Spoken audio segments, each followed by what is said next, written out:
Buenas noches, amados hermanos. Esta noche es una noche especial. Tenemos como invitado a nuestro maestro, ¿no? David Barnes, ¿no? Nuevamente con nosotros. Es un gusto nuevamente tenerte con nosotros, David. Buenas noches. Buenas noches, un gusto estar con ustedes una vez más para compartir. Gracias por la invitación. Sí, es realmente un gozo poder estar aquí. Y bueno, aquí nos encontramos en el panel aquí, ¿no? Nos encontramos el pastor Clay Bustamante. ¿Qué tal, Clay? Muy buenas noches, hermanos, y buenas noches, hermano David. Realmente para nosotros una alegría que pueda estar compartiendo este tema. Y bueno, también esperamos que sea de edificación para toda la iglesia. Seguro que sí. Gracias. Y bueno, también está con nosotros el pastor Uber Bravo Jiménez, ¿no? Pastor, ¿cómo estás? ¿Algunas palabras? Bueno, en primer lugar, es Uber Jiménez Bravo. Agradecer también por la invitación y un saludo también a hermano David. Realmente un gusto poder tenerlo con nosotros para poder compartir algo más sobre la iglesia y este tiempo que estamos viviendo de coronavirus. Y bueno, y también está con nosotros el pastor José Francisco Jiménez. Por favor, pastor. Buenas noches, hermano David, buenas noches, pastores. Le damos las gracias de estar otra vez con nosotros. Siempre usted está dispuesto a servir a la iglesia y trayéndonos estas enseñanzas que son de mucha bendición. Gracias. Gracias. Bien, y en esta noche vamos a estar tratando un tema importantísimo. El tema es la iglesia y el coronavirus. ¿No? Sin más preámbulos, voy a dejar que nuestro expositor pueda comenzar con su ponencia. Adelante, por favor, David. Muy bien, gracias. Sí, me parece que es un tema sumamente importante, ya que todos estamos viviendo con coronavirus. Y lo que quisiera comenzar es hablar un poco sobre la realidad del coronavirus en el Perú y la región del mundo. ¿Cuál es la realidad del coronavirus en el Perú, la región del mundo? Antes de hablar de la respuesta de la iglesia, tenemos que pensar científicamente, médicamente, estadísticamente, qué es lo que está sucediendo. Yo como matemático de profesión he analizado un poquito las estadísticas y quiero compartir un poco de esto con ustedes. La pregunta es, ¿hay manera de saber cuántos muertos realmente ha causado? ¿Y cuál es el peligro real del virus? ¿Podemos realmente saber estadísticas? Quiero compartir brevemente con ustedes un minuto unas diapositivas. Vamos a poner... Ok, solamente 4 cuadros de estadística aquí. Primero, son tomadas las estadísticas de la Universidad Johns Hopkins de Estados Unidos. Es una de las universidades más prestigiosas del mundo, especialmente en lo que es la ciencia médica. Me parece que el pastor Miguel Núñez estudió y trabajó durante muchos años ahí en esa universidad.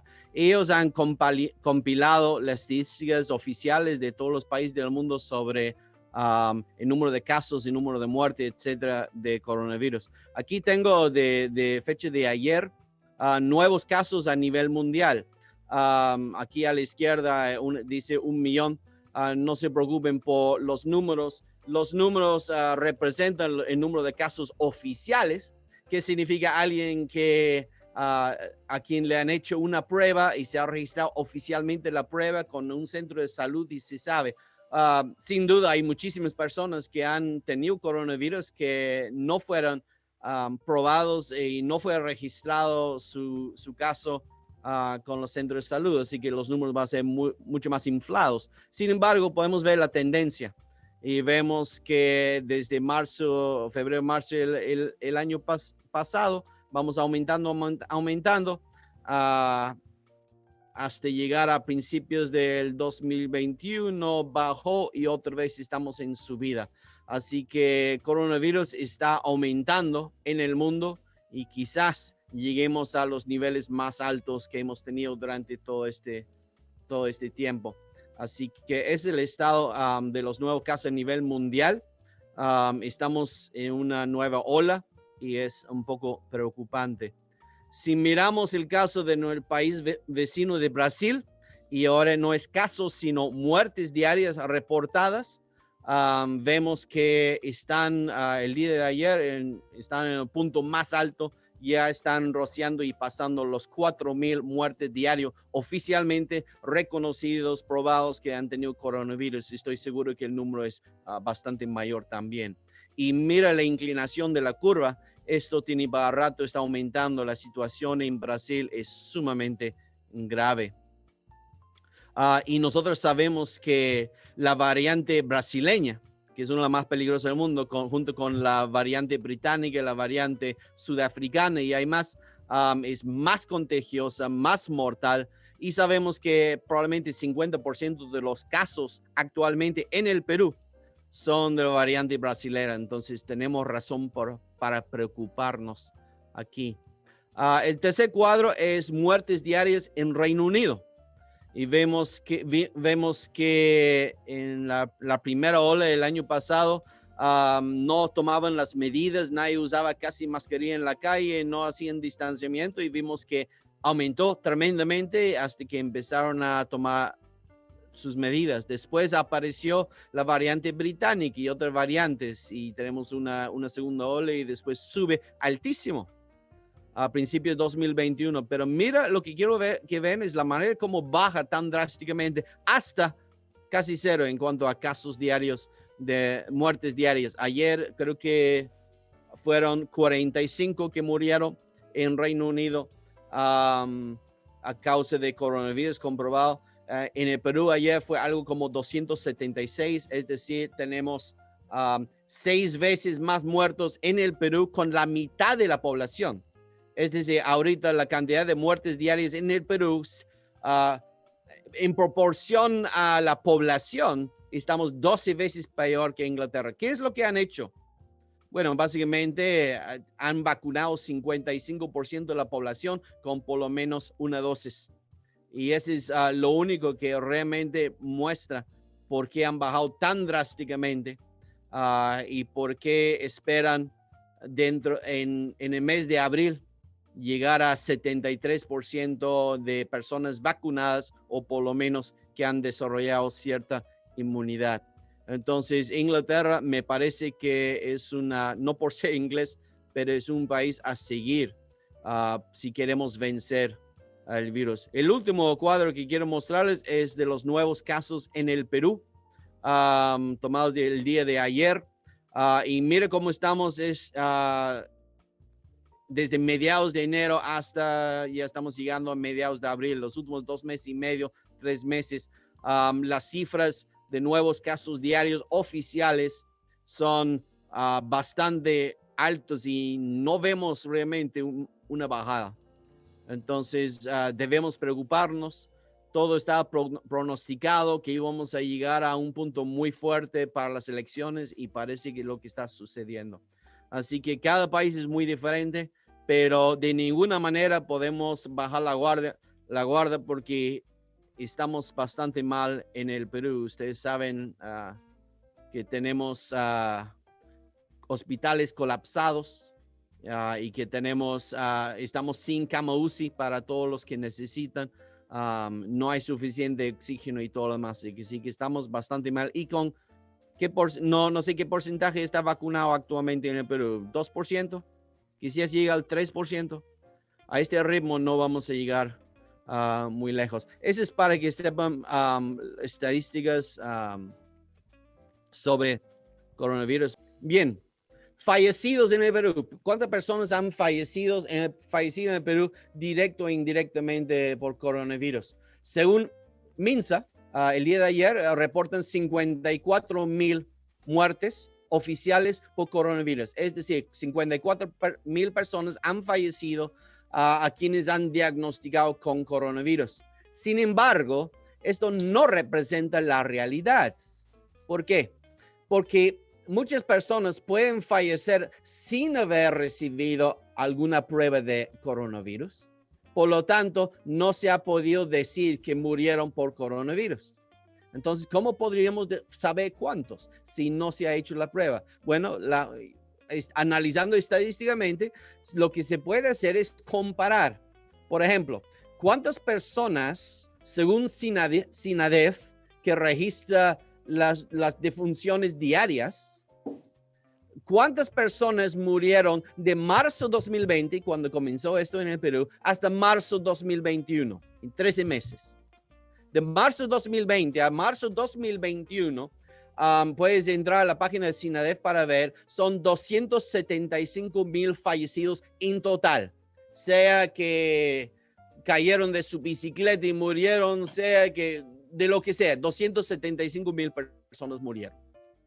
Si entramos a la misma página y revisamos cuántos murieron en el Perú desde marzo de 2019 a marzo de 2020, es decir, 13 meses anteriores. ¿Cuántos murieron en el Perú de marzo 2019 a marzo 2020 en esos 13 meses? 126,000 personas en el Perú. La diferencia entre un año y otro es de 126,000 a 275,000. Es decir, hay un exceso de muertes en el Perú en los últimos 13 meses de 149,000 personas.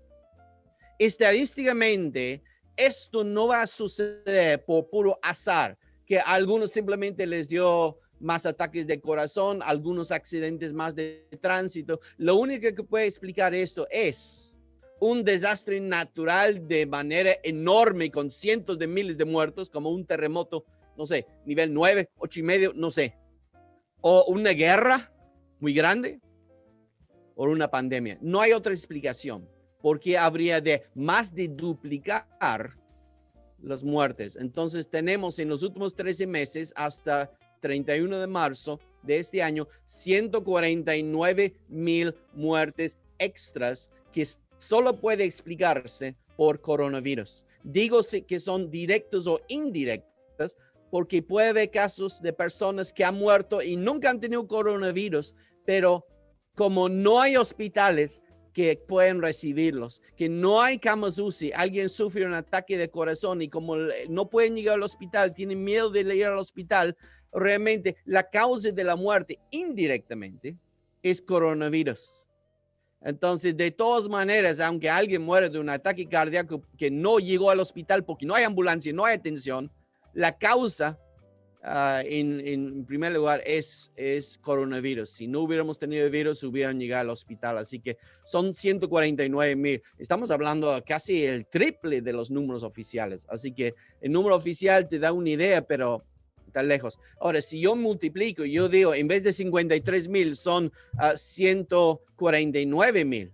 Entonces, los 2.9 millones de fallecidos que llegamos hoy, según Johns Hopkins, a nivel mundial, si es similar a lo que pasó en el Perú en cuanto a los números oficiales y no oficiales, quizás estamos hablando de unos 8 millones de muertes a nivel mundial en los últimos 13 meses.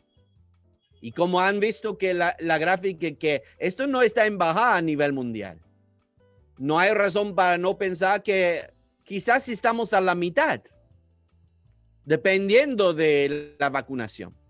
Si la vacunación no es muy amplia, no tiene mucho éxito, entonces quizás estamos en la mitad y podríamos hablar de que lleguemos a 15, 16, 20 millones de muertes. O sea, esta es una cosa realmente grande y seria. Si hablamos de mortalidad, estudiando datos en el Perú, estudiando datos en diferentes países, yo como matemática he analizado muchas veces cuando primero llegó la coronavirus, tenía una mortalidad del 1%. Es decir, si tú tenías coronavirus con síntomas o sin síntomas, tenías en promedio 1% probabilidades de morir. Sabemos que los que tienen comorbilidades tienen mucho mayor posibilidades de morir, pero en general, 1%. Ahora con las nuevas variantes como la brasileña, el 1.6% de las personas mueren cuando tienen coronavirus. Ahora, si 80% son asintomáticos, significa si tú tienes síntomas, tienes entre 5 y 8% probabilidades de morir en general. Es decir, si alguien en tu iglesia o tu familia tiene síntomas, tómalo en serio. 5 a 8% es muy alto, y especialmente si tiene ¿por qué nunca puedo decir esta palabra? Tiene otros problemas de salud serios. Si es así, su tasa de mortalidad es mucho más alto. No debemos decir, bueno, vamos a esperar en casa a ver qué pasa. Tómalo en serio como pastores. Deben tomarlo en serio, y miembros de la iglesia debemos hacerlo. Todo esto indica que el peligro es real.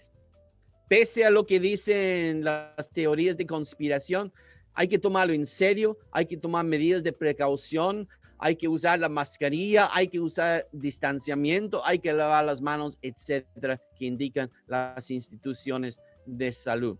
Y aunque tú digas, a mí no me va a pasar, no soy vulnerable, no soy susceptible, o yo no tengo problemas con arriesgarme.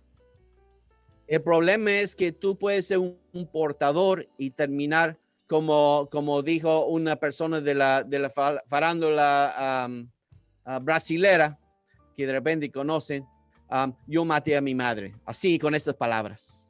He visto reportes de médicos diciendo, yo maté a mi madre. ¿Cómo? Porque regresé del hospital y besé a mi madre, le di la mano a mi madre o algo así. Entonces, no estamos pensando solo en nuestra salud, sino no queremos poner en riesgo la salud de todos los que están alrededor nuestro. Eso es en cuanto a la realidad del coronavirus en este país, en el mundo, según he podido analizar estadísticamente.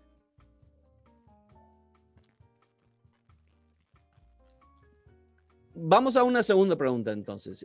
¿Cómo se compara esta pandemia con otras pandemias a través de la historia en cuanto al número de fallecidos? Porque siempre se está hablando de la gripe española de 1918, 1919. ¿Cómo se compara? Porque algunos dicen, no, Cristo está a las puertas de venir, estamos en un tiempo apocalíptico porque tenemos esta pandemia, pero a veces hablamos sin conocer la historia, y el COVID no es la primera pandemia y tampoco la gripe española. Ha habido muchas pandemias a lo largo de la historia, algunos mucho peores que la COVID. Entonces, si pensamos, no, ahora estamos en un tiempo terrible, millones muriendo, es que no conocemos la historia. Encontramos pestes desde Génesis capítulo 12, no voy a buscar ahora, pero ustedes pueden leer Génesis 12 y 17, donde hubo pestes en el tiempo de Abraham.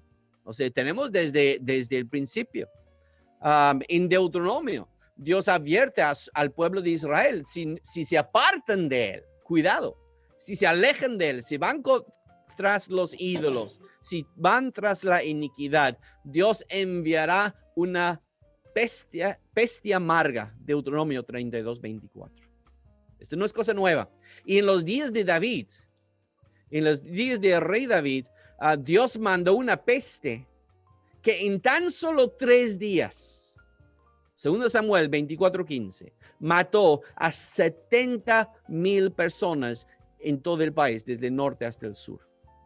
Nosotros estamos promediando 14,000 muertes, creo, en el mundo diariamente. Y aquí estamos hablando de 23,000 diariamente en un país tan chiquito como Israel. Entonces, fue una peste enviada por Dios por la desobediencia de David. Tenemos en el tiempo cristiano, tenemos en el segundo siglo una pandemia que se llama la peste antonina. No sabemos qué era, probablemente era la viruela o el sarampión, y ocurrió entre los años 165 y 180 después de Cristo en el Imperio Romano. Todo el Imperio Romano Se piensa que probablemente fue traído de Mesopotamia por las tropas romanas. Y el año 189 hubo un rebrote de esta pandemia. Y en este rebrote, en el año 189 después de Cristo, se decía que hasta 2,000 personas morían diariamente solamente en la ciudad de Roma. 2,000 personas diarias. Ahorita estamos en, ¿cuánto? 270 muertes. 2,000 diarias solamente en Roma. Y llegó a matar hasta el 25% de los afectados. Nosotros tenemos una tasa de mortalidad de 1 a 1.6%. La tasa de mortalidad de esta pandemia era 25%. Y se dice que el total número de muertes se estima unos 5 millones en el Imperio Romano. Así que peor que coronavirus en este momento, quizás matando hasta el 30% de los ciudadanos en algunas poblaciones. Tenemos después lo que se llama la peste cipriana. Se deriva su nombre del obispo Cipriano de Cartago, quien fue testigo de la plaga, vivió la plaga y la describió en su libro. Fue del año 249 a 262 después de Cristo.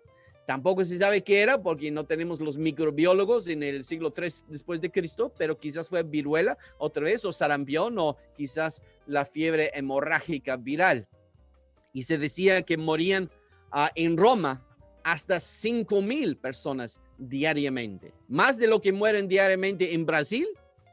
Solamente en Roma, 5,000 morían diariamente en el punto más crítico de la plaga, y redujo la población de Roma de 500,000 a tan solo 190,000 personas. 310,000 personas o morían o decidieron huir de la ciudad de Roma por esta pandemia. Así que coronavirus no es nada nuevo en cuanto a pandemias. Los cristianos en este tiempo, es interesante, fueron conocidos por cuidar de los enfermos, no solamente de su familia, no solamente de los cristianos, sino también de los paganos, los incrédulos. Los cuidaban a los enfermos, enterraban a los muertos. Y se dice que ellos, siendo mártires por la fe, por mostrar amor, avanzó mucho el evangelio en ese tiempo. Es una oportunidad para nosotros de mostrar nuestro amor cristiano para creyentes y para con incrédulos. En el siglo VI hubo la peste de Justiniano, entre 541 y 542, solamente una plaga que duró 2 años, pero fue la peste bubónica, que de repente han escuchado. Comenzó en Egipto y llegó a Constantinopla el año siguiente y morían de 5 a 10,000 personas por día. Pueden imaginar 10,000 personas diarias en una población, no creo que superaba 1 o 2 millones de personas, como un distrito, como San Juan de Lurigancho, algo así, 5 a 10,000 personas diarias. Y redujo la población de la ciudad en un 60%. Mató al 25% de todos los habitantes del Mediterráneo Oriental, es decir, mató a 25 a 50 millones de personas. Así que coronavirus no se compara con la peste bubónica. Esa peste bubónica, ustedes conocen la historia, estoy seguro. En el siglo XIV cambió de nombre a la peste negra, traído por las ratas, por las pulgas que vivían en las ratas. Entre 1347 y 1351, un espacio de 5 años, vino de Asia por los mercaderes italianos y mató en 6 años a 20 millones de europeos, 25% de toda la población de Europa. En algunas zonas urbanas más afectadas, 50% de la ciudad murió. Ahora podemos trasladarnos de Europa hasta las Américas. Ustedes que conocen la historia de la conquista de América y la grande cantidad de muerte y cómo se diezmó la población indígena, sea en Brasil o sea en los países hispanos. No fue solamente por maltrato, sino especialmente por las pandemias. En los primeros 140 años después de la conquista, entre 1494 hasta 1633 aproximadamente, hubo 12 pandemias en 140 años en las Américas, traídos por los conquistadores. 140 años, 12 pandemias. Estamos hablando de la influenza, estamos hablando de viruela, de sarampión, de tifus, de peste neumónica. Y se dice que cada una de estas 12 pandemias mató a entre 8 y 35% de la población, cada uno en su tiempo. Así que en el Perú tenemos 150,000 muertos, de 33 millones. 32 millones de personas, no estamos ni cerca a estas estadísticas.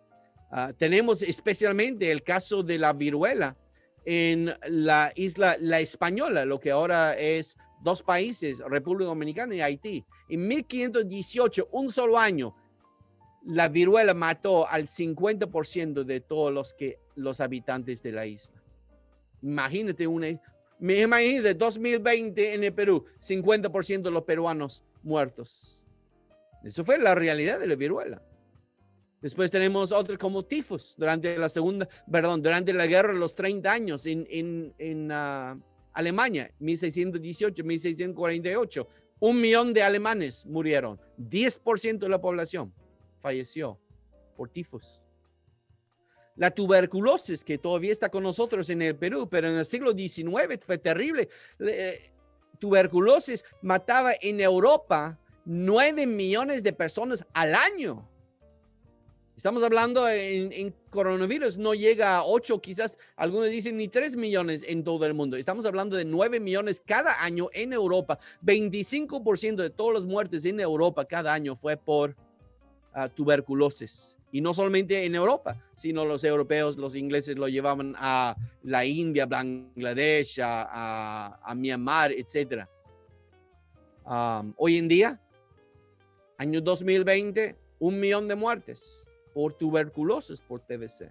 Entonces tenemos varias pandemias. Cólera, ustedes recuerdan cólera en el año, ¿qué año fue? El año 91 en el Perú. Especialmente. Bueno, cólera tuvo 4 pandemias muy fuertes en el siglo XIX que causó 800,000 muertos tan solo en España.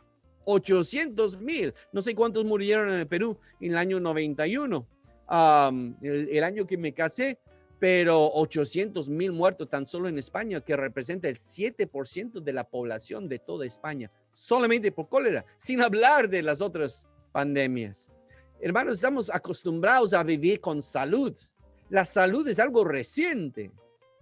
Históricamente, lo normal es vivir con enfermedades y vivir con pandemias de un tipo u otro. Tenemos la gripe rusa, 1889 a 1890. 1 millón de rusos murieron.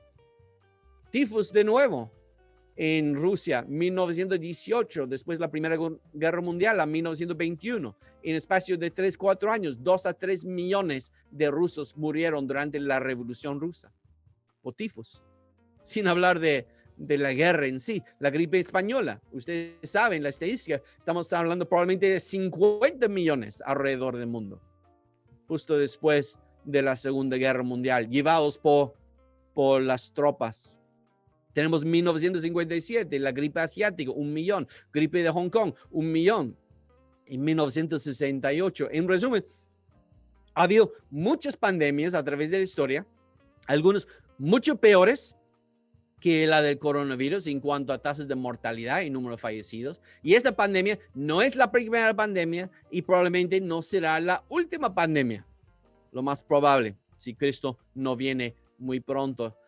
Pero hermanos, hay que dar gracias por el avance de la ciencia médica que Dios ha permitido en su gracia común, que se ha podido, por ejemplo, la viruela que mató a tantos millones. La viruela no existe en el mundo. Se ha podido erradicar por la vacuna.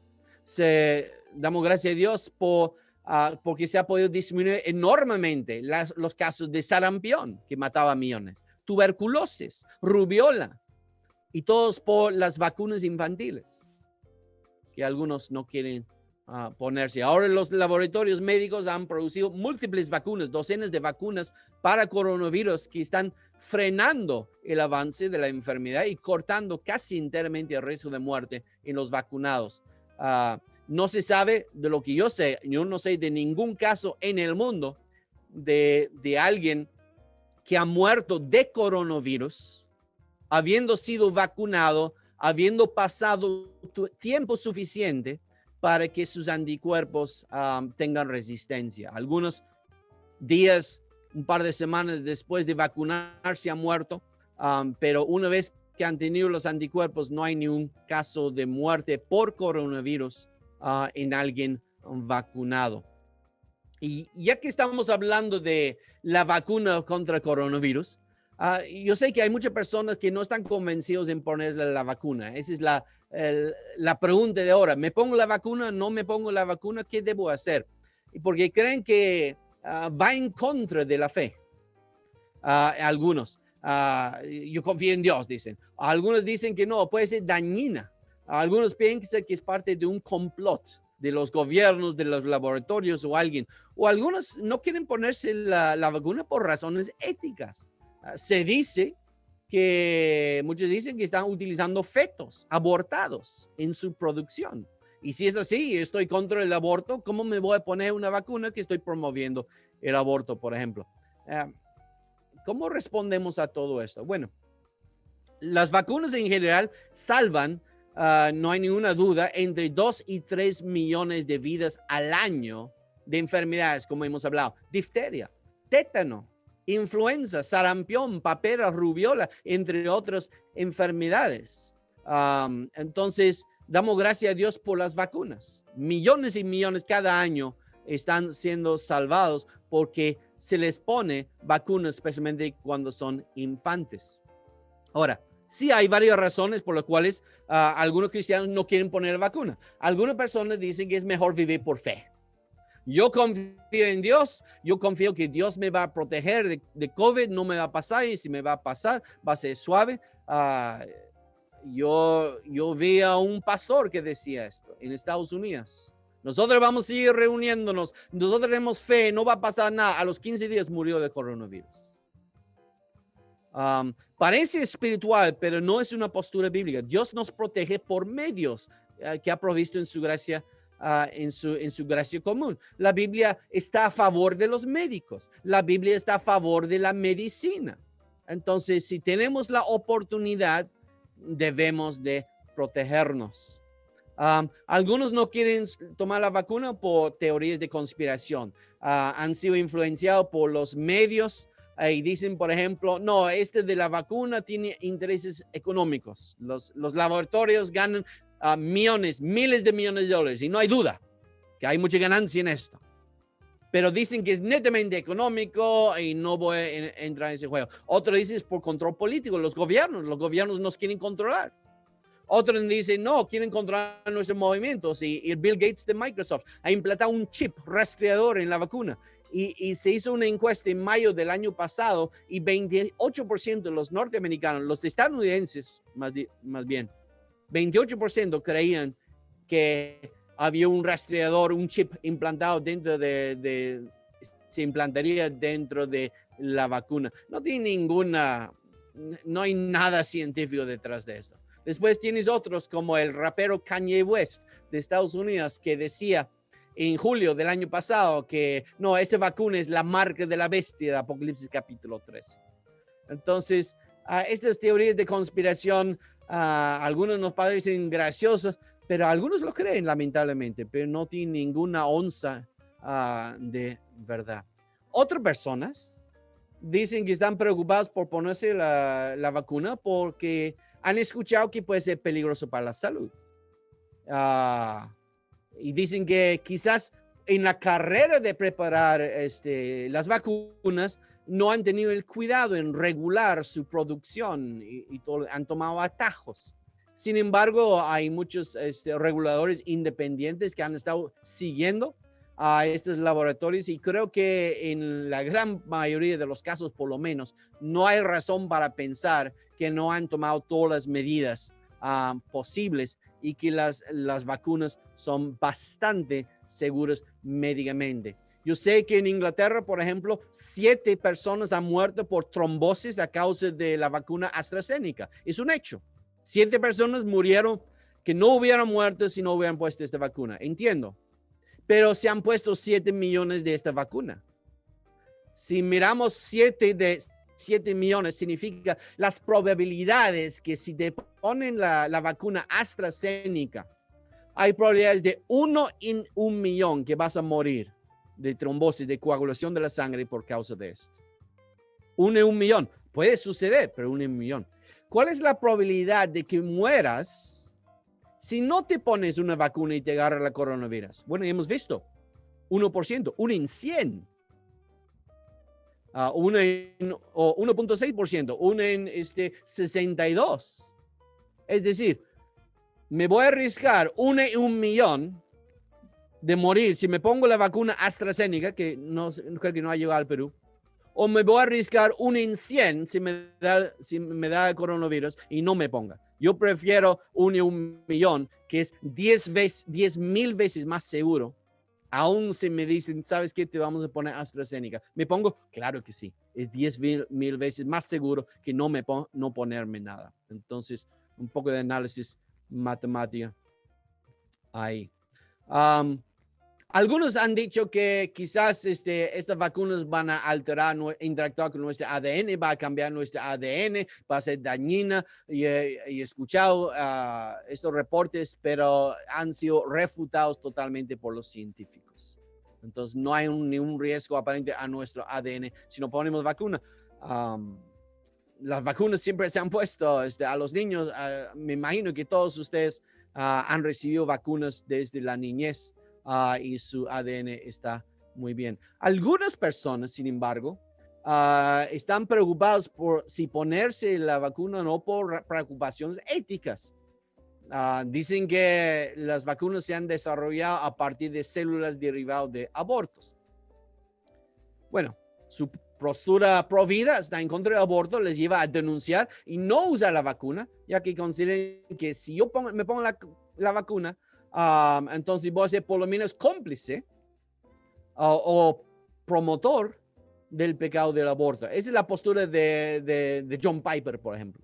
John Piper ha escrito un artículo diciendo, él no se pone la vacuna porque la vacuna se desarrolla a raíz de abortos, él está en contra del aborto, él es pro vida, así que aunque muera, no se va a poner. Ok. ¿Cómo respondemos? ¿Cómo respondo yo a todo esto? Yo estoy totalmente seguro que el aborto es una práctica aberrante, que el aborto es el asesinato de criaturas inocentes creados en la imagen de Dios y significa la peor violación de derechos humanos posible. Estoy totalmente de acuerdo, estoy totalmente en contra del aborto. Sé que el aborto es una práctica rampante. Según la Organización Mundial de Salud, 55% de todas las muertes a nivel mundial en el año 2020 fueron causados por el aborto. Es decir, más personas murieron que no habían nacido todavía de los que habían nacido y murieron. Entonces, se dice que si hay 3 o hasta 8 millones, bueno, el año pasado 2020 hubo 1.8 millones de muertes por coronavirus oficialmente. Quizás realmente la realidad era 4 o 5 millones. Pero fueron 73 millones de abortos el año pasado. Así que no, el aborto es algo terrible, es algo rampante, es algo que denunciamos terriblemente. Pero en cuanto a las vacunas no es así de sencillo, porque sabemos que algunas vacunas, la mayoría de vacunas, AstraZeneca, Pfizer, Moderna, Sinovac, Johnson & Johnson, Sputnik, Novavax y varios otros laboratorios se desarrollaron estas vacunas a partir de células que se desarrollaron, que se multiplicaron, tomados originalmente de los riñones de una niña abortada en Holanda en 1972. Casi todas las vacunas en el mundo se toma de un solo aborto de una niña en 1972 en Holanda. De ahí se desarrollan las líneas de células para desarrollar muchísimas vacunas en el mundo. Hay una vacuna diferente que utiliza un feto abortado en los años 80. Pero entonces estamos hablando de 1 y 2 abortos históricos de décadas atrás. No es que cada vez que producen una vacuna requieren nuevos abortos, nuevo tejido fetal. Y no todas las vacunas utilizan estas células tomadas de un aborto histórico. Por ejemplo, Sinopharm. Aparentemente Sinopharm tiene otra forma de desarrollo de su vacuna y para nada incluye células fetales de décadas atrás. Es decir, ninguna vacuna contra COVID en el mundo causó aborto alguno en el proceso. Ninguno. El aborto había sucedido hace décadas y ninguna de las vacunas produce o requiere ningún otro aborto. No es como funciona el proceso. Así que este proceso de utilizar células de un feto abortado no es nada nuevo tampoco. No es algo nuevo para COVID. Nosotros, primera vez que escuchamos de esto probablemente, pero se ha usado la misma práctica, las mismas células contra sarampión, contra papeles, contra rubiola, contra rabia, contra hepatitis A, contra tratamientos para el cáncer, contra tratamiento para Parkinson, contra otras enfermedades degenerativas como que sufrió el físico teórico Stephen Hawking. Si tú has tenido una vacuna contra rubiola, contra rabia, contra papeles, contra sarampión, como hepatitis, entonces tú has usado las mismas células que provinieron originalmente de un aborto. Esto no es nada nuevo. Entonces, si vamos a dejar de usar esta vacuna, tendríamos que dejar de usar las otras vacunas. La pregunta es, si consideramos que éticamente nosotros podemos beneficiarnos de un pecado pasado de décadas atrás.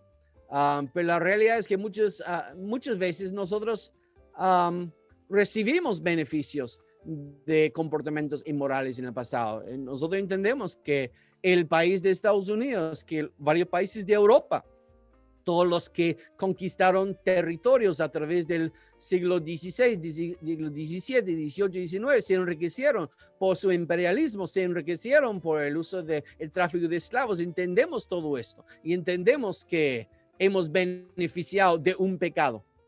Entendemos que muchos bancos en el mundo son ricos porque se desarrollaron por estas prácticas. Entendemos esto. Pero tratar de desvincularme de todo pecado pasado o presente me parece que no es una opción. Por ejemplo, ¿comprarías una Biblia impresa en China? Dices, claro que sí. Pero ¿no estarías apoyando entonces el país de China, el gobierno opresivo de la libertad religiosa? ¿Hasta qué punto debemos tomar nuestra decisión basada en estas cosas?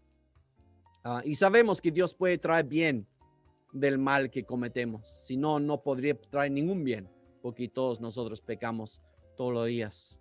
Ahora, si decimos que recibir la vacuna es pecado, porque estás mostrando que estás a favor en complot con el aborto, entonces, ¿qué hacemos? Tenemos que disciplinar a todos los miembros de nuestra iglesia que se han vacunado contra coronavirus, contra sarampión, contra rubiola. ¿Hasta qué punto vamos a llegar? No me parece. Yo diría que hasta hay un argumento que podríamos decir que si tú te opones a la vacuna, que estás salvando vidas, sin ninguna duda. Más bien parece pro muerte que pro vida. Entonces, yo creo que el asunto ético es complejo, pero personalmente al estudiar el tema ético, yo sí me pondría la vacuna en estas circunstancias. Ahora, quiero llegar al tema que tuvimos esta noche, que es coronavirus y la iglesia. Algunos dicen que la iglesia debe seguir reuniéndose y que el gobierno no tiene por qué meterse en los asuntos de la iglesia. Otros dicen que no, nosotros tenemos que someternos a las autoridades y ambos grupos respaldan lo que dicen con versículos de la Biblia. La pregunta es, ¿quién tiene razón? nosotros queremos una política para nuestra iglesia. ¿Seguimos a las autoridades o nosotros nos oponemos a las autoridades? ¿Qué debemos hacer? ¿Qué dice la Biblia? Bueno, yo creo que muchas veces nos equivocamos cuando solo consideramos un grupo de textos y no consideramos otro grupo de textos. Consideramos un grupo de textos que parece va en una dirección y no consideramos textos que van en otra dirección. Así que le voy a dar algunos textos a considerar, sin ningún orden específico. Quizás Hebreos 10:25. Ustedes conocen Hebreos 10:25. No dejando de congregarnos, como algunos tienen por costumbre, sino exhortándonos. Y tanto más cuando veis que aquel día se acerca. Entonces ahí está muy claro, no dejando de congregarnos. Si nosotros no seguimos reuniéndonos, entonces algunos dicen, entonces estamos yendo en contra de la Biblia. Tenemos que seguir reuniéndonos, no importa lo que dice el gobierno. Para algunos es clarísimo. Sí, pero hay que ir un poquito más despacio aquí. El contexto del pasaje muestra que es una advertencia contra el no congregarse por temor de la marginalización social, porque los otros me van a tratar mal, los otros me van a marginar, o persecución. Los judíos incrédulos me van a perseguir. Dicen, mira, si te van a perseguir, si te van a marginar, sigue reuniéndose. El tema no es, el contexto no es de una pandemia. El tener que parar los cultos temporalmente o parcialmente por una crisis de salud para mitigar el impacto de una pandemia es totalmente diferente. Y creo que de ninguna manera podemos decir que estamos yendo en el camino hacia la apostasía, que es el tema de Hebreos. Entonces, aunque yo sé que reunirnos como estamos ahorita tecnológicamente, virtualmente, no es igual. Reunirnos así por Zoom no es igual que reunirnos en persona en la iglesia. Sin embargo, yo creo que de alguna manera nos estamos reuniendo y estamos cumpliendo con el espíritu de Hebreos 10:25. Estamos haciendo todo lo posible, dada la pandemia, de reunirnos. Otro pasaje. Algunos citan Hechos 4:19 o Hechos 5:29, que son paralelos, que dicen, mas Pedro y Juan respondieron a los gobernantes, ancianos, escribas y sacerdotes, diciéndoles, juzgad si es justo delante de Dios, obedecer a vosotros antes que a Dios. El otro pasaje, respondiendo Pedro y los apóstoles dijeron, es necesario obedecer a Dios antes que a los hombres. Y algunos utilizan este pasaje para decir que tenemos que seguir reuniéndonos pese a lo que dice el gobierno. Si el gobierno dice que no nos reunamos, entonces tenemos que hacer caso omiso porque Dios manda que nos reunimos y obedecemos a Dios, no a los hombres. Sin embargo, creo que el gobierno peruano no está diciendo que no nos reunamos en absoluto. A veces impone un aforo limitado. A veces tenemos que reunirnos de manera virtual, pero no están oponiéndose a las reuniones virtuales. No es un absolutismo aquí. No están prohibiendo la predicación del evangelio, como en el caso de Hechos 4 y Hechos 5 con Pedro y Juan.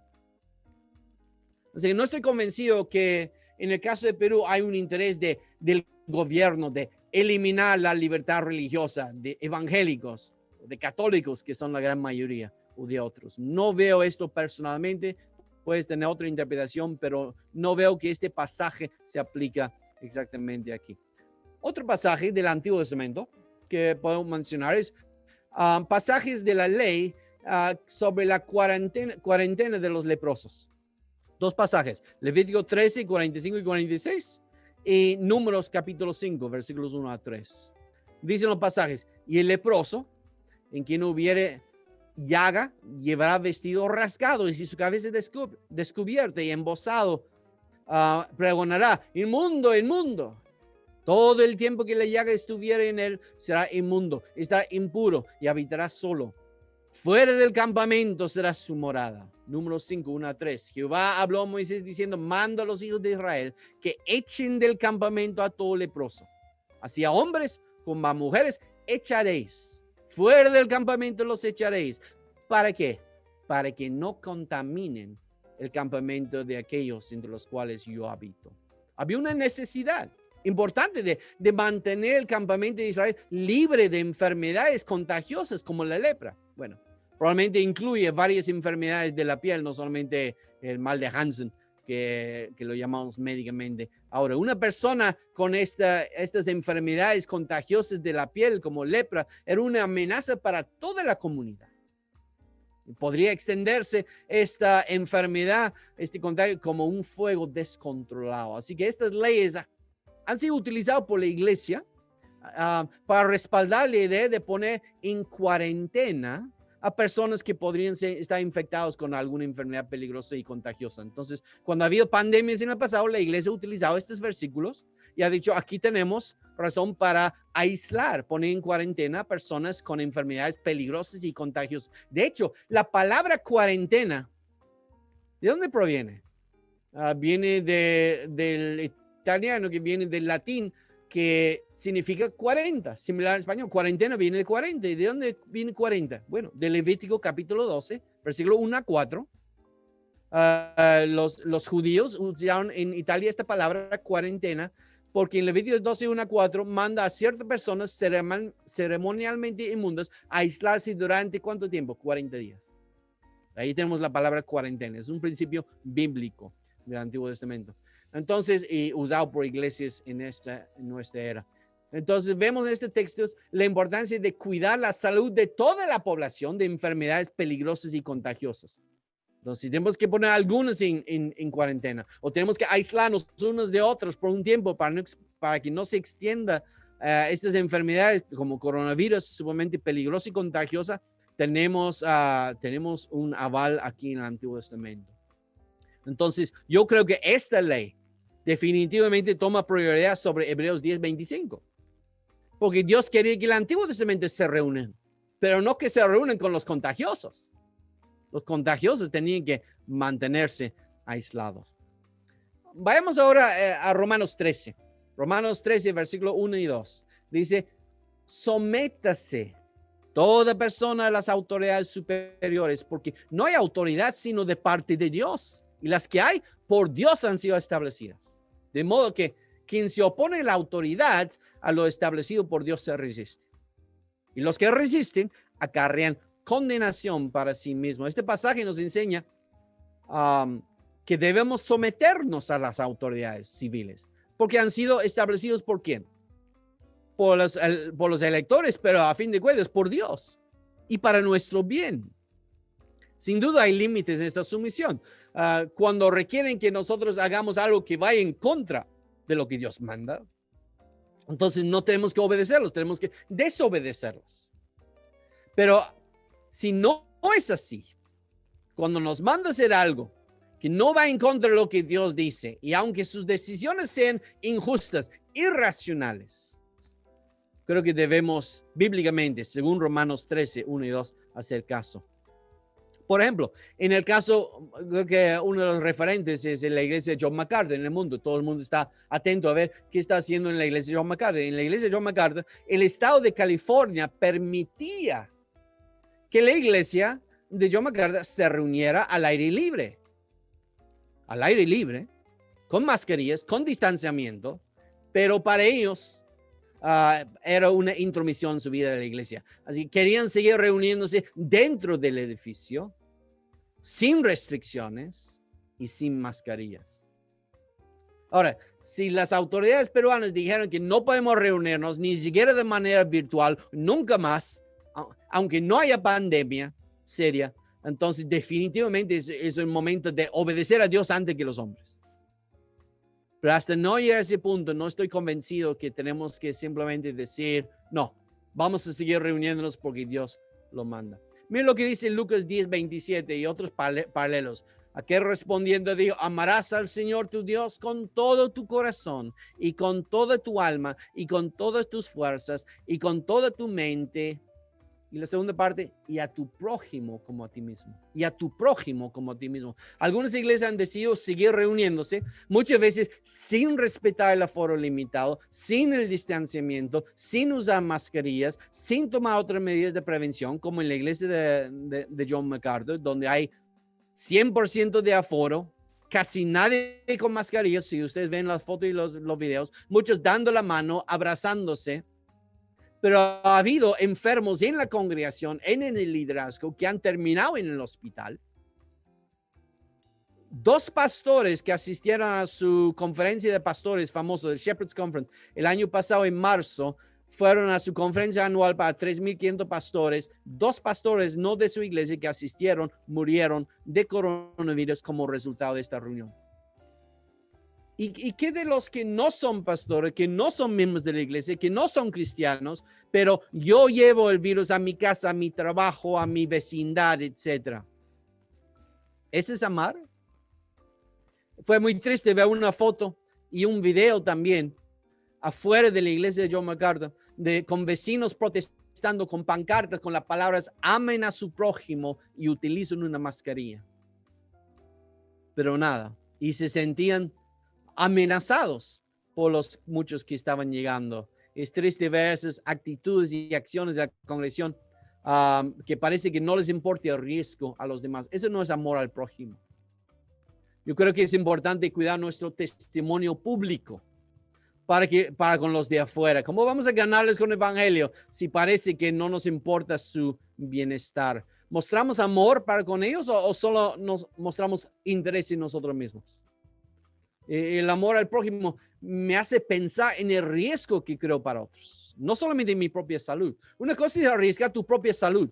Si quieres comer una hamburguesa enorme con papas fritas todos los días, solamente estás arriesgando tu propia salud, pero con coronavirus estás poniendo en riesgo la salud de otros. Un pastor dijo el 28 de marzo de 2020, el año pasado, el 28 de marzo, un pastor dijo, desafiar las medidas de salud que requiere el gobierno es necio. Hace que el cristianismo no parezca una religión de amor. Son leyes para el bien de la población.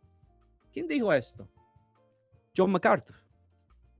Eso es lo que dijo el 28 de marzo y yo digo amén, pero lamentablemente hubo un cambio en el cual no estoy de acuerdo. En resumen, me parece que tenemos que pensar cómo podemos reunirnos de alguna manera que no pone a las personas en riesgo, ni los que congregan, ni los demás, que muestre amor por ellos y que escuchemos los consejos de los expertos médicos.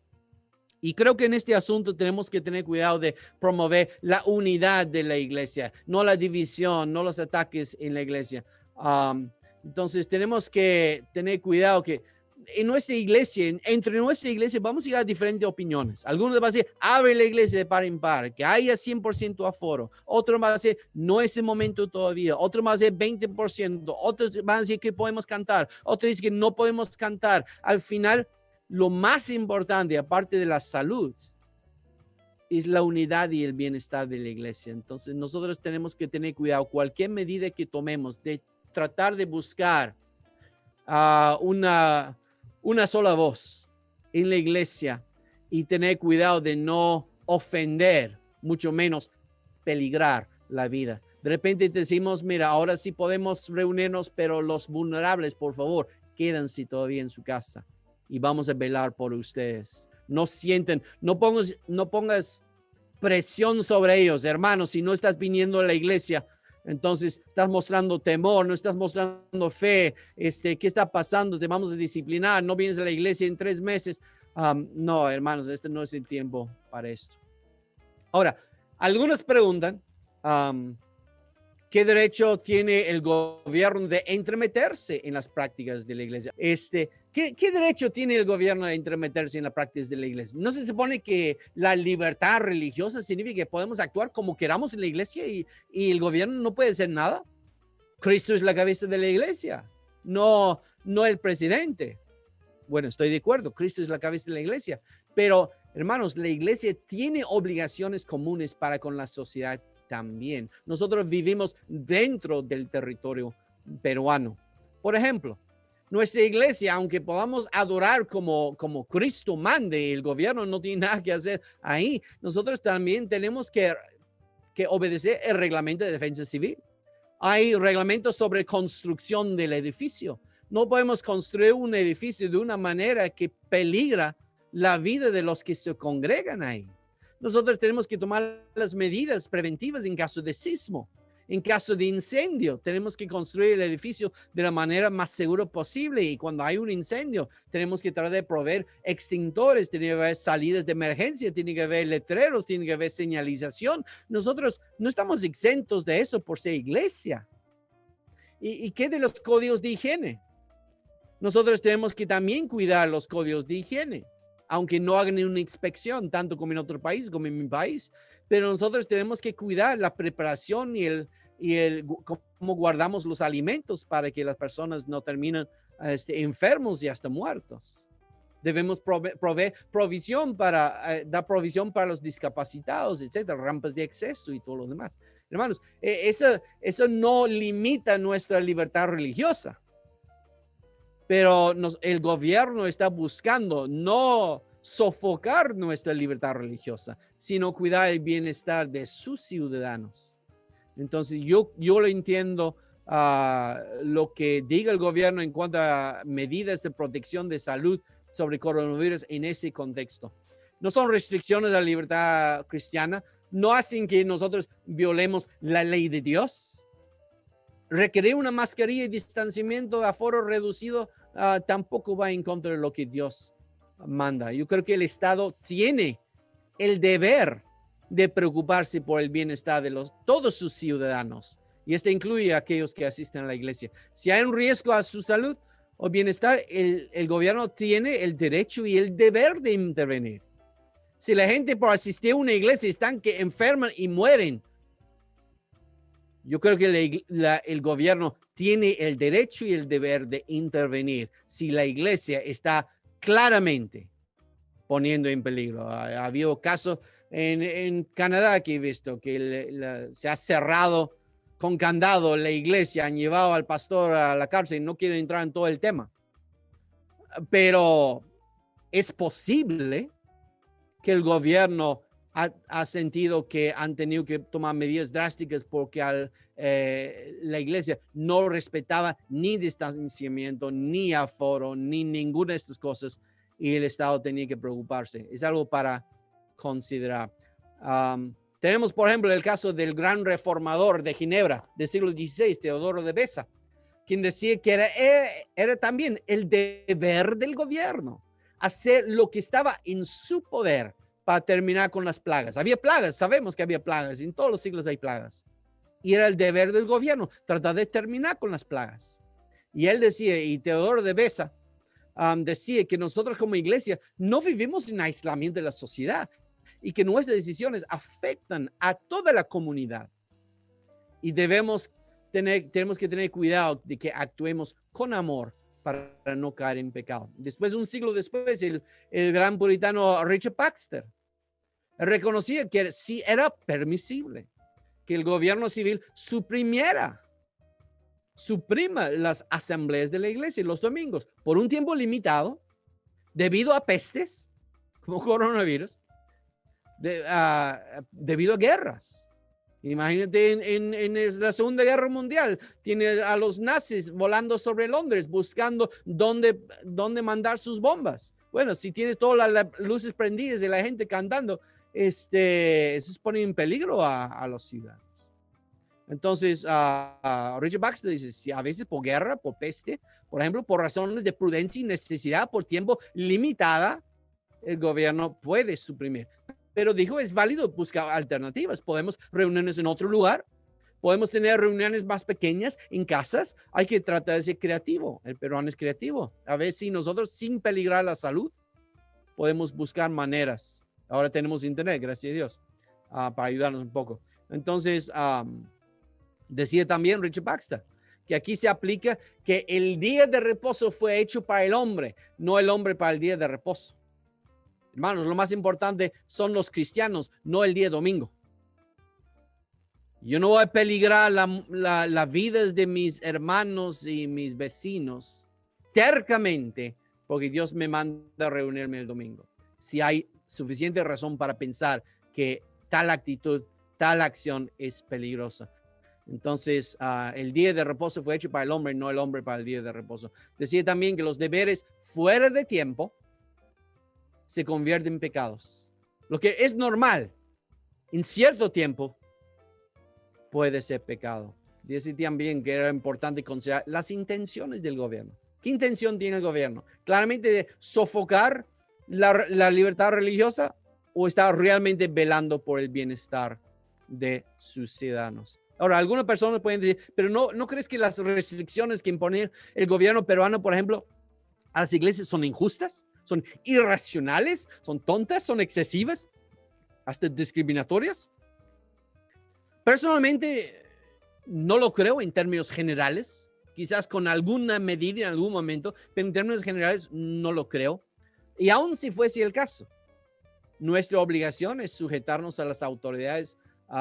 No depende de su justicia o sabiduría, como mencioné con los emperadores romanos. Cristo dijo, dad a César lo que es de César y Dios lo que es de Dios. Mientras no interviene en realmente lo que Dios quiere de ti, debemos tratar de someternos a las autoridades. Pero cuando realmente va en contra de tu deber para con Dios, es el momento de desobedecer. Yo creo que es importante entender que nuestro país está pasando por una crisis nacional.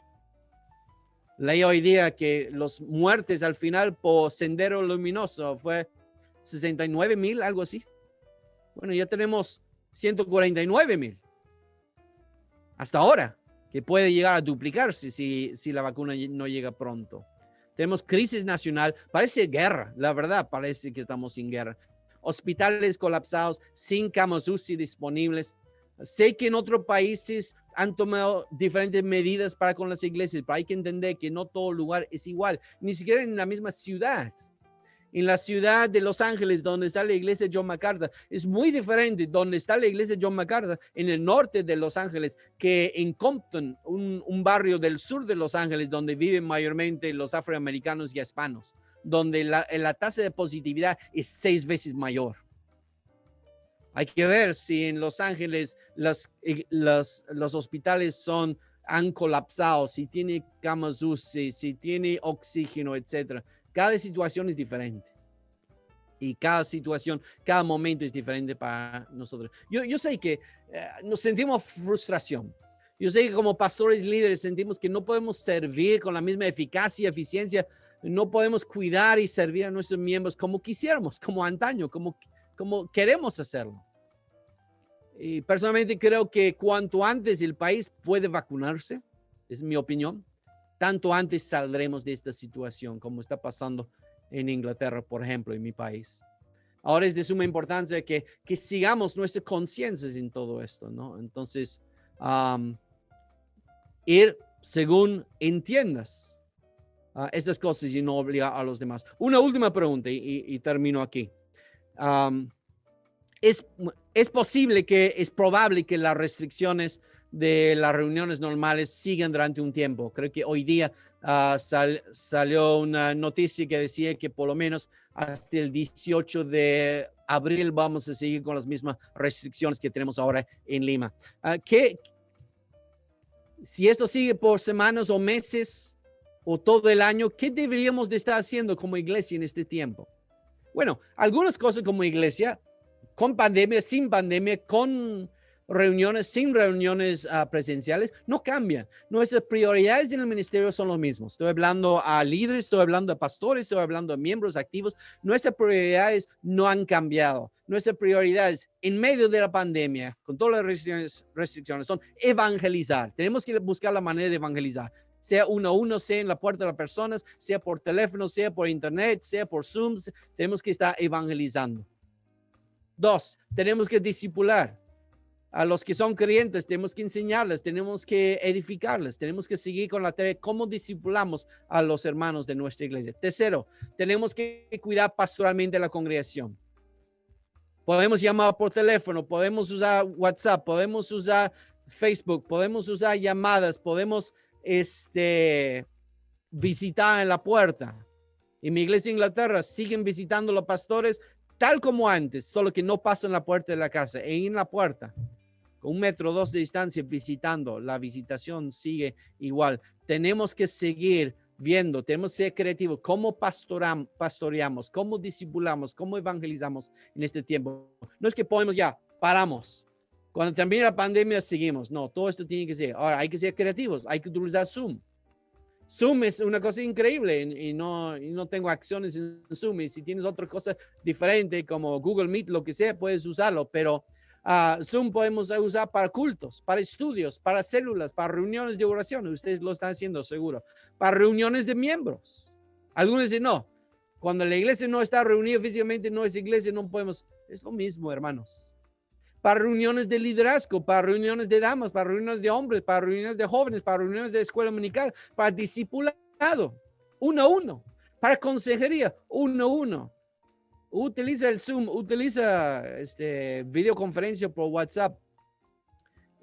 Usa el WhatsApp para comunicación entre miembros, comunicación entre liderazgo, peticiones de oración para animarse unos a otros. Usa la comunicación que por la gracia de Dios nos ha provisto. Si esto hubiera sucedido hace 20 años, especialmente los que están en provincias, no sé cómo hubiéramos hecho. Pero Dios lo ha permitido esto después de 100 años de la última gran pandemia, cuando tenemos acceso casi todos a esta tecnología. Pero hermanos, no hay que olvidar todas las edades. A veces en las iglesias se olvida de los niños. No hay ningún programa virtual para los niños. Y los niños no necesitan ser evangelizados, los niños no necesitan ser pastoreados, los niños no necesitan ser discipulados, claro que sí. O los jóvenes, o los adultos. ¿Qué de los adultos mayores? Y especialmente pensando en los adultos mayores. Hermanos, si ustedes tienen una lista de su congregación, de miembros y no miembros, ¿quién no se está conectando? Porque no sabe manejar el teléfono, porque no puede pagar su línea telefónica, que no puede pagar internet, que no tiene acceso, que no sabe utilizarlo, especialmente los mayores de edad, los de menos recursos. Hermanos, pastores, líderes, no descuidemos de los que no pueden conectarse de alguna manera. Tenemos que pensar cómo hacer.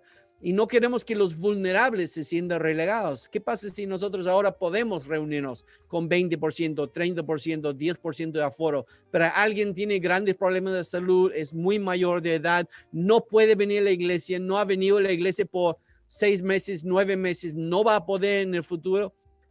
¿Qué, lo vamos a olvidar? ¿Cómo llevamos la iglesia a ellos? ¿Cómo hacemos que se conecten? A una iglesia en Inglaterra ha hecho que miembros vulnerables que no pueden arriesgar sin ir a la iglesia, los han pedido que se filmen leyendo la palabra de Dios. Y cuando hay el culto presencial, que no puede asistir, momento de la lectura se pone el video, el hermano tal, el ancianito de 80 años leyendo la palabra que vamos a predicar. Qué lindo de poder involucrarlos y no están olvidados, y estamos orando por ellos, y estamos tratando de incorporarlos. ¿Cuánta gente en Inglaterra de mi iglesia? 25% son jubilados. Muchos de ellos casi no pueden salir de sus hogares de ancianos, pero llevamos la palabra a ellos, llevamos hasta la Santa Cena a ellos, llevamos estas cosas, les llevamos grabaciones de los cultos, de las prédicas. Hay que incluir a los que no pueden estar. Una cosa más, ir tras las ovejas perdidas. Hay una estadística que me horrorizó, pero no me sorprendió. Una estadística en Inglaterra encontró que 30% de los miembros de las iglesias evangélicas en Inglaterra no han asistido a ninguna reunión presencial ni en línea por más de un mes, por diferentes razones. Y no es que no ha habido, a veces no ha habido reuniones presenciales, pero sí ha habido reuniones en línea, pero 30% simplemente se desconectaron, se fueron, no aparecen, no están en la sesión Zoom, no están en nada. Entonces, hermanos, puede haber muchas razones de salud, razones de depresión, razones de desánimo, varias. Hermanos, fíjense quién está entrando a las reuniones, quién está viniendo a las reuniones y vayan tras ese 30% que puede replicarse en nuestras iglesias de las ovejas perdidas. Que los miembros sepan que hay muchas oportunidades para servir en la iglesia. Hay los que tienen mucha necesidad. Podemos hacer llamadas, podemos mandar mensajes, podemos hacer visita a la puerta, podemos prestar literatura. La gente tiene tiempo para leer. Préstales un libro, El Progreso del Peregrino. Preste un buen libro que te ha servido. Préstale a un hermano. Hay los que tienen enfermedades, hay ancianos que no pueden salir, que no pueden comprar su medicina, que no pueden comprar su comida, que no pueden pagar sus servicios. hay los que tienen dependientes que necesitan ayuda para velar por ellos. Los que no pueden pagar su comida, hermanos, ore ese momento de que todos los miembros de la iglesia echen la mano para apoyar. No es un trabajo del pastor, es un trabajo de todos. Si alguna vez han querido servir, ahora es el momento para servir. Que formen equipos de servicio. Hay que animar a los miembros también a servir a sus vecinos, a los incrédulos que conocen. Mateo 5:16 dice, así alumbre vuestra luz delante de los hombres, para que vean vuestras buenas obras y glorifiquen a vuestro Padre que está en los cielos. ¿Quieren ganar a los vecinos para Cristo? Nunca han tenido interés en el evangelio. Ahora sírveles en el nombre de Cristo y quizás tengas una ventana de oportunidad. Háblales de Cristo. Ahora es el momento, una coyuntura para aprovechar. Mateo 11:28 dice, venid a mí todos los que estáis trabajados y cargados y yo os haré descansar. ¿Cuánta gente que tenemos que se siente cansados, cargados, trabajados, quieren descanso, están preocupados? Y podemos traer el mensaje del evangelio. Y por último, como dije, preservemos la paz y la unidad en la iglesia. Cualquier decisión que tomemos, no lo tomemos a la ligera, tomémoslo consultando a los médicos, consultando a los hermanos, reconociendo que no todos van a ver las cosas como nosotros, pero hagamos en oración, con sabiduría, tomemos la mejor decisión que podamos tomar. Hermanos, voy a estar orando por ustedes, por sus iglesias, por todas las decisiones que tienen que tomar. No sigan una sola iglesia, mediten en la palabra y estoy seguro que la iglesia verdadera de Cristo va a salir más fuerte que esto. ¿Por qué? Porque estoy seguro, porque Dios es soberano y todo lo que Dios permite en este mundo, todo, guerras, pandemias, es para el bien último de su pueblo, para hacernos más como Cristo. Dios quiere edificar su iglesia, Dios quiere construir más su iglesia y Dios decidió que en este momento la mejor manera de construir su iglesia es mandando una pandemia mundial. Así que reconozcamos esto, aún con el dolor, aún con la enfermedad, aún con los fallecimientos. Dios quiere sacar un bien de esto y confiemos en Él. Gracias, hermanos. Hemos pasado el tiempo, depende de los que están dirigiendo esto, si hay tiempo para preguntas de parte de ellos o otros, o si ya cerramos, pero eso es lo que quise compartir en esta noche. No creo que todos van a estar de acuerdo conmigo, pero quisiera que mediten en las cosas que he compartido en esta noche. Gracias, hermanos.